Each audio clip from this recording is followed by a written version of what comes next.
for the workforce. So to make things even more complex, Japanese capacity enters into the mix. The ultimate mother plants are those in Japan. They are the most mature and also the most flexible. One of the beauties of the Toyota production system is the emphasis on flexibility. Some Japanese plants can produce 6 cars on the same line. At this time, there is a new highly flexible next generation line being piloted in Japan that can handle 8 different cars on the same line. That allows the plants to change the volume mix quickly to compensate for ups and downs in the global market. So for example, if Sienna minivan volume is down in the United States, Toyota may decide to reduce minivan volume in Japan to maintain the volume in Princeton, Indiana, and increase the volume of another higher selling model.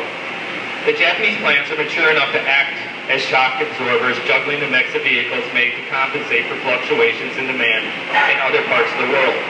This global juggling adds complexity, but it also adds a great deal of flexibility.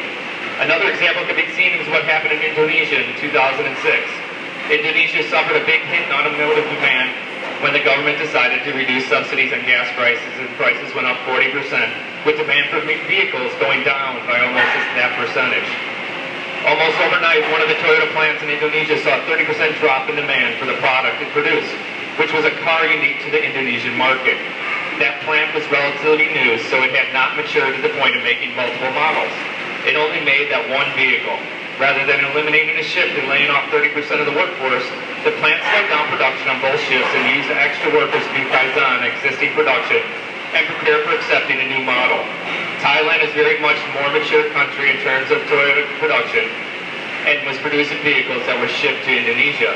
So it was determined a car model would ship from Thailand to Indonesia and Thailand to Indonesia and Thailand, which was already stretched to capacity. What is that? Within less than a year, the new line was in Indonesia plant was prepared and production was launched.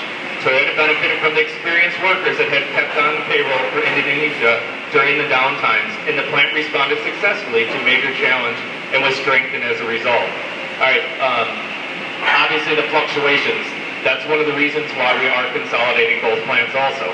Okay, we saw fluctuations, we could have at capacity here, and we were down to running 5 presses in the south plant. So we didn't have the flexibility to move back and forth. And then we could be running 20 presses over there, we could be down in the 55-ton range, and they could be up in that 55. So we had no flexibility. So that's one of the other reasons why we are consolidated under one roof, is that we have that flexibility to go between value streams. Okay? All right. So